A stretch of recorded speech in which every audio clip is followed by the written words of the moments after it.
Mirage, une série audio librement adaptée des Métamorphoses d'Ovide. 5e et dernier épisode.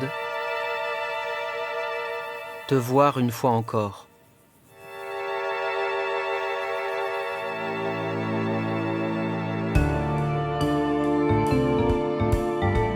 Après que l'inconnu a révélé à l'enfant les réelles intentions des pirates à son encontre, ce dernier dévoile au grand jour sa nature divine et change l'équipage en créatures marines. Tous sont frappés par le sortilège du dieu enfant, à l'exception de l'inconnu, qui est épargné pour avoir refusé de prendre part au sacrilège. Grâce au pouvoir du dieu, l'inconnu parvient à piloter le navire jusqu'à l'île de Panthès, où il prétend être le seul survivant d'une attaque de pirates. Le dieu, quant à lui, disparaît à leur arrivée, avant que quiconque d'autre ne remarque sa présence.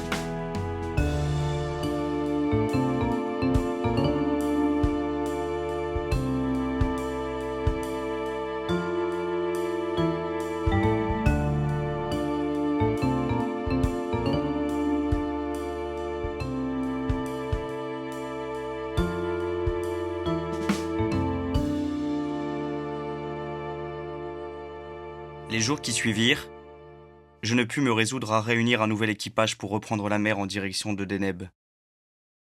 Je m'installai temporairement dans la demeure d'un riche marchand pour le compte duquel j'avais travaillé par le passé.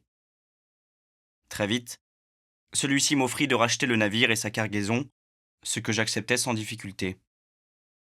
Je tirai de cette vente une somme certes considérable, mais je ne me souciais pas de la réinvestir en vue d'accroître ma fortune. Je n'avais pas d'énergie pour ces choses-là.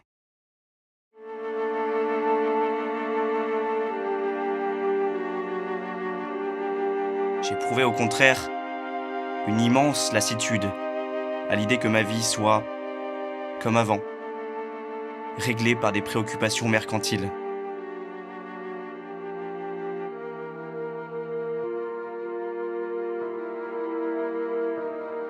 Mon hôte, à qui je relatais succinctement le récit que j'avais fait à l'officier du port, ne chercha pas davantage à approfondir les détails de mon histoire. Sans doute lui convenait-elle bien ainsi. L'idée de parler à qui que ce soit, d'ailleurs, de ce qui était réellement arrivé à Carnot et au reste de l'équipage me répugnait. Dans les premiers temps, je préférais éviter le plus possible la compagnie des hommes et cherchais la solitude sur des rivages écartés à l'extérieur de la ville. Là, je pris peu à peu la mesure de l'étrange détresse qui grandissait en moi, depuis l'instant où la silhouette fascinante du dieu avait disparu de mon champ de vision. Le fait que je ne le reverrais probablement jamais me désolait infiniment. La vie de commerçant que j'avais menée jusqu'ici me paraissait désormais bien mesquine et dépourvue d'attrait en comparaison de ce qu'il m'avait été donné de ressentir en présence de cet être adorable. La promesse d'un envoûtement total et si merveilleusement exaltant. Un pouvoir ahurissant, capable de transfigurer l'existence pour de bon en quelque chose de fou, de foudroyant, de déchirant. Il n'était plus question pour moi d'entreprendre quoi que ce soit. Vautré sur un rocher face à la mer plombée, je passais des journées entières à me remémorer les événements bouleversants dont j'avais été le témoin.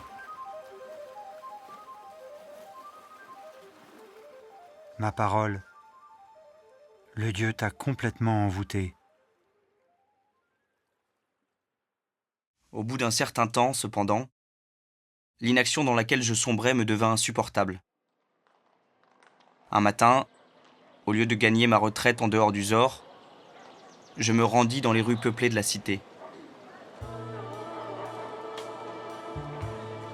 J'avais besoin de mouvement.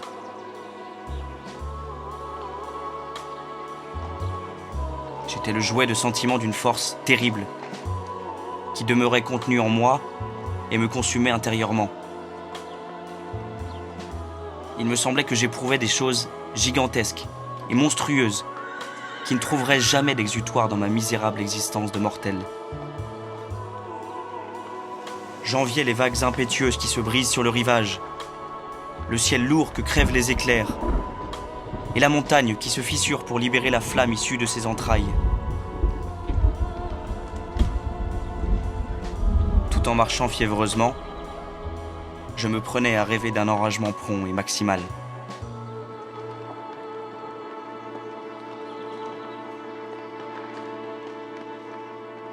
Mais après quelques heures passées à errer vainement de la sorte, je rentrais dépité chez mon hôte.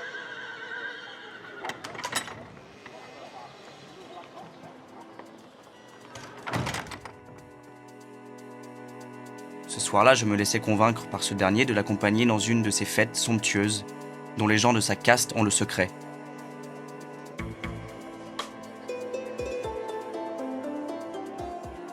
Vêtu par ses serviteurs plus richement que je ne l'avais jamais été, je fus introduit dans une villa monumentale située dans les environs du Zor.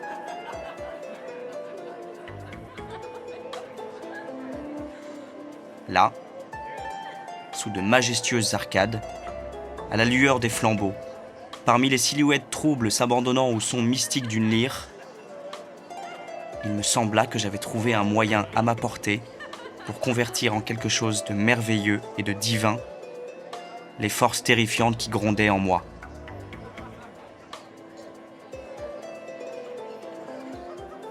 Durant une saison entière, je me livrais avec acharnement à la débauche et dépensais sans compter le trésor qui était en ma possession. Je menais une véritable vie de prince. Je portais des vêtements pourpres brodés d'or, parfumais mes cheveux à la myrrhe et fréquentais assidûment les festins qui se donnaient alors aux quatre coins de la cité.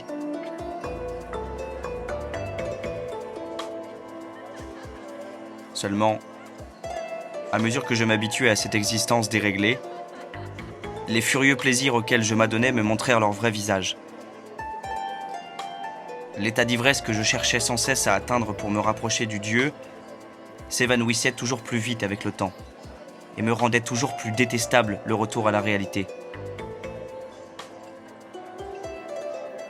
Au bout des nuits sans sommeil, piqué d'étoiles narquoises, je ne trouvais que frustration et angoisse.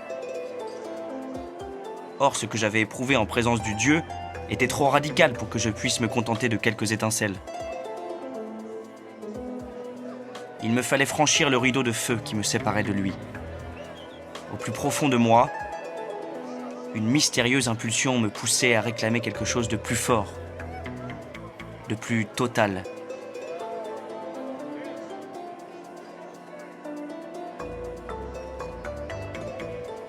Mais j'étais devenu trop faible et trop misérable pour renoncer à ces orgies et à l'état d'excitation trompeur dans lequel elles me plongeaient. Aussi me méprisais-je moi-même de m'être laissé enliser dans des plaisirs que désormais je détestais. Je me trouvais encore dans cette situation désespérante il y a quelques jours, lorsque je fus tiré de ma torpeur à la faveur des circonstances particulières que tu connais, berger.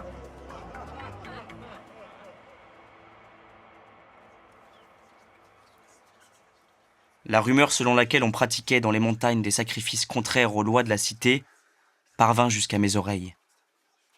Et comme j'interrogeais les uns et les autres autour de moi, j'eus aussitôt la certitude, sans que je m'explique comment, que l'être fascinant qui hantait toutes mes pensées était à l'origine de ces abominations.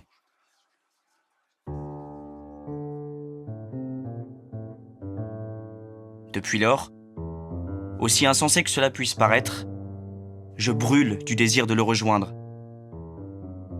de le voir une fois encore. Dût-il être entouré d'une armée de harpies? Ainsi, la nuit dernière, suite à une orgie colossale, je me frayai un chemin entre les convives endormis et je sortis dans les rues désertes du Zor, déterminé à le retrouver. C'était juste avant que n'apparaissent les premières clartés de l'aurore. Quand l'inconnu eut achevé son récit, le berger l'observa un moment sans rien dire. Puis il se leva en soupirant et en secouant la tête. La lumière du jour avait considérablement décliné, et le soleil, qui était désormais tout près de la ligne d'horizon, s'apprêtait à disparaître sous la mer. Ton histoire est fascinante. Mais tu dois renoncer à passer ce col, crois-moi. Redescends avec moi, tu dormiras sous mon toit. Et demain, tu prendras le premier bateau pour Deneb, ou pour toute autre destination qui te plaira. Imagine la vie tranquille que tu pourrais mener ailleurs. Il m'attend. Tu t'imagines peut-être être une sorte d'élu, mais là-haut, tu ne seras plus qu'une proie parmi d'autres.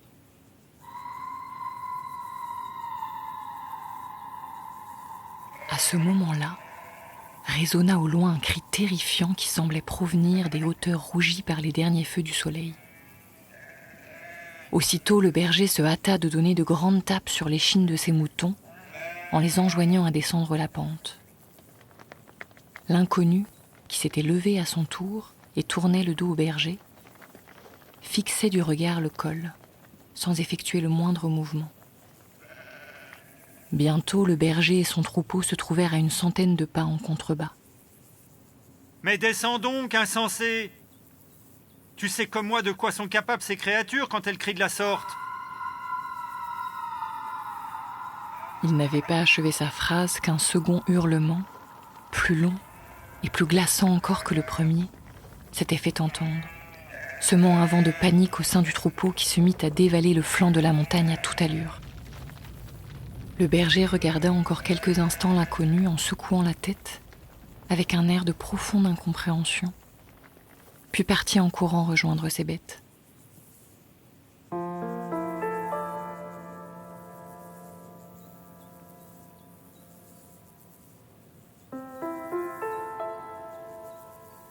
Le soleil avait à présent totalement disparu, et les crêtes, d'où semblaient provenir les hurlements, s'étaient assombries.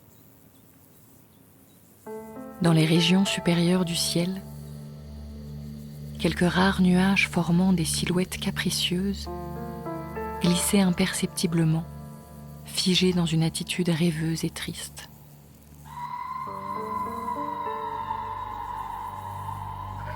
Resté seul à côté du rocher, l'inconnu murmura pour lui-même. Elle ne crie pas. Elle chante. Puis, il rabattit sur sa tête son capuchon pourpre et poursuivit sa folle ascension en direction du col.